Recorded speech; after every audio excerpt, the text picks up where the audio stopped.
स्वागत है आपका भारत वॉइस में। अगर आपको लगता है कि भारतीय जनता पार्टी के नेताओं के खिलाफ सिर्फ बिहार में ही लोग विरोध कर रहे हैं और बिहार विधानसभा चुनाव के दौरान ही भाजपा के नेताओं के खिलाफ लोग अपना गुस्सा उतार रहे हैं, तो ये आपकी गलतफहमी है। क्योंकि बिहार ही नहीं, इस वक्त जहाँ जहाँ चुनाव हो रहे हैं, बिहार में विधानसभा चुनाव हो रहा है, जबकि कुछ राज्यों में उपचुनाव हो रहे हैं। उनमें मध्य प्रदेश में जो उपचुनाव हो रहे हैं उसको मिनी विधानसभा चुनाव कहा जा रहा है, और हरियाणा की एक सीट है बड़ौदा, वहाँ पर भी उपचुनाव हो रहे हैं। बड़ौदा उपचुनाव में बड़ा दिलचस्प नज़ारा देखने को मिलता है। यहाँ पर हरियाणा में वैसे तो भाजपा की सरकार है, मनोहर लाल खट्टर वहाँ के मुख्यमंत्री हैं, लेकिन इस सीट पर कांग्रेस का दबदबा है। ऐसी स्थिति में कांग्रेस ये सीट जीत न जाए, भाजपा इसके लिए अपनी पूरी ताकत लगा रही है। लेकिन इस सीट पर आम लोगों का गुस्सा भाजपा के खिलाफ बढ़ता जा रहा है। तो इसी पर अगले कुछ मिनट तक आपसे बात करेंगे कि भारतीय जनता पार्टी के साथ आखिर क्या हो गया है कि देश में आम लोग बेहद गुस्से में हैं इस पार्टी के नेताओं और कार्यकर्ताओं के खिलाफ। बिहार में लगातार विधानसभा चुनाव के दौरान विरोध की खबरें आ रही कि भाजपा नेताओं के खिलाफ कैसे लोग अपना गुस्सा उतार रहे हैं। कहीं पर उनकी गाड़ियों को घेर कर तो कहीं पर उनसे बहुत सारे सवाल किए जा रहे हैं। मध्य प्रदेश में भी जो उपचुनाव हो रहा है वहाँ की भी अलग अलग तस्वीरें आ रही हैं। हम देख रहे हैं कि कैसे लोग बहिष्कार तक करते नजर आ रहे हैं चुनाव प्रचार में, और उनकी जनसभाओं में लोग नहीं पहुंच रहे हैं। और हरियाणा की जो खबर आई है वो बेहद चौंकाने वाली है, क्योंकि सीएम मनोहर लाल खट्टर का ही जबरदस्त तरीके से विरोध किया गया।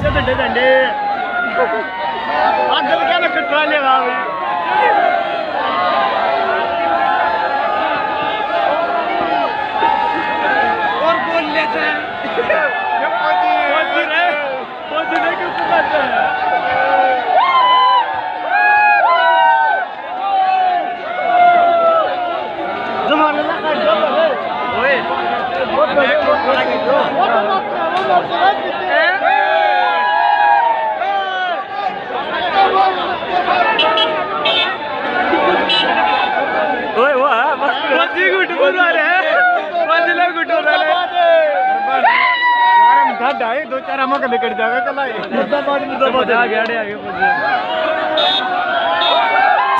गांव जागसी का ये मामला है, जहां पर उपचुनाव को लेकर मनोहर लाल खट्टर पहुंचे थे जो चुनावी जनसभा को संबोधित करने के लिए, लेकिन लोगों ने जबरदस्त तरीके से उनका विरोध किया है। हरियाणा में भारतीय जनता पार्टी इस वक्त भारी संकट में इसलिए घिरी हुई है क्योंकि जो कृषि बिल आया है उसको लेकर सबसे ज्यादा अगर देश भर में कहीं नाराजगी है तो वो किसानों में, हरियाणा के किसानों में ही नाराजगी है। इस वक्त हरियाणा के बड़ौदा में जो उपचुनाव हो रहा है उस पर जो किसानों का गुस्सा है इस कृषि बिल को लेकर, उसका साया साफ नजर आ रहा है। किसान बुरी तरीके से खट्टर सरकार से भी नाराज है और केंद्र की मोदी सरकार से भी। इसीलिए किसानों ने इस सीट पर मोर्चा खोल रखा है। 3 नवंबर को यहां पर विधानसभा के उपचुनाव होंगे, वोटिंग होगी, उसके पहले तमाम नेता वहां पर पहुंच रहे हैं। लेकिन भूपेंद्र हुड्डा के दबदबे वाली और कांग्रेस के दबदबे वाली सीट कही जा रही है।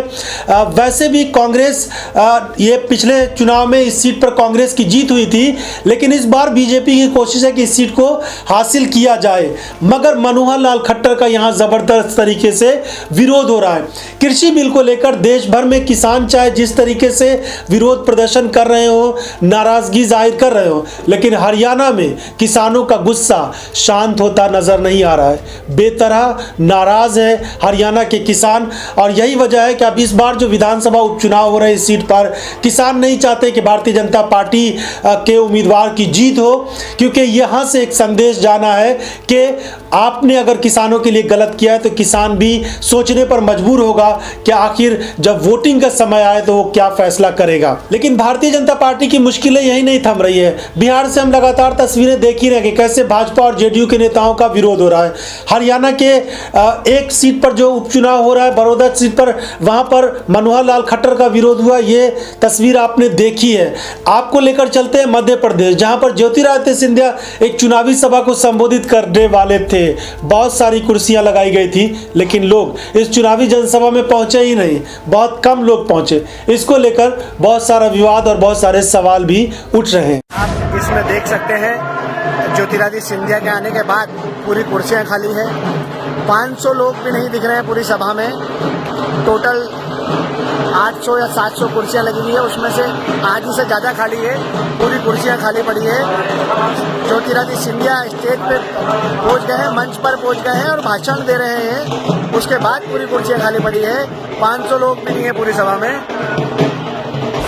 ज्योतिरादित्य सिंधिया तो वैसे भी कांग्रेस से आए हुए हैं, तो भाजपा के बहुत सारे नेता उनसे पूरी तरीके से जुड़ नहीं पाए हैं। ये कहा जा रहा है कि वो भाजपा में तो आ गए हैं, लेकिन भाजपा ही नहीं हुए हैं। भाजपा के कार्यकर्ता भी थोड़ा बहुत दूरी बनाते हुए नजर आते हैं चुनाव के मौसम में। और शिवराज सिंह चौहान तो अब वो मंच साझा करना भी उन्होंने ज्योतिरादित्य सिंधिया के साथ छोड़ दिया है। लेकिन उमा भारती तो एक बड़ी नेता है भारतीय जनता पार्टी की। मध्य प्रदेश के भिंड में वो चुनावी जनसभा को संबोधित करने के लिए गई थी, लेकिन वहां पर भी लोग नहीं पहुंचे।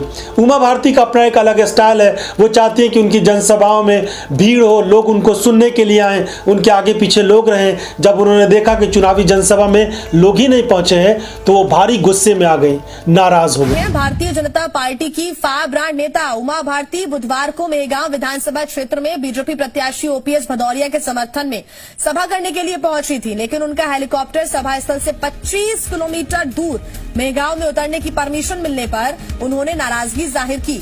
और उसके बाद जब वो नुहड़ गांव में सभा स्थल पर पहुंची और मंच पर गई, तो सभा में 200 लोग भी मौजूद नहीं थे। खाली कुर्सियां देखकर वो काफी खफा नजर आई और कार्यक्रम संचालक और बीजेपी नेताओं को खरी खोटी सुनाते हुए बिना भाषण के ही कार्यक्रम स्थल से रवाना हो गए। तो ये हमने आपको दिखाने की कोशिश किया कि किस तरीके से भारतीय जनता पार्टी, जिसको लोग हाथों हाथ ले रहे थे, अब उनके नेताओं का ही विरोध शुरू हो गया है। चाहे वो कृषि नीति को लेकर के हो, युवाओं के रोजगार के मामले को लेकर हो, बढ़ती महंगाई हो, या फिर देश के और बहुत सारे आंतरिक मामले हैं। इन सब मामलों पर भारतीय जनता पार्टी ने जो जुमले का प्रयोग किया था, जिस तरह की बातें कही थी, जिस तरह के वादे किए थे, वो तमाम वादे पूरे नहीं हो रहे। इसलिए जनता में भारी निराशा है, किसानों में गुस्सा है, युवाओं में बेहतर नाराजगी है। और ये सारी नाराजगी अब चुनाव का समय है, जहां जहां पर उपचुनाव हो रहे हैं वहां पर, या बिहार में जैसे विधानसभा चुनाव हो रहे हैं, यहां पर साफ नाराजगी नजर आ रही है। तो भाजपा को खुद ही सोचने की जरूरत है, आकलन करने की जरूरत है कि आखिर ऐसा क्या हो गया है कि देश की जनता उनसे नाराज होती हुई नजर आ रही है। अगर आपको ये वीडियो पसंद आए तो लाइक और शेयर करिएगा। चैनल को सब्सक्राइब नहीं किया तो सब्सक्राइब कर लीजिएगा। धन्यवाद।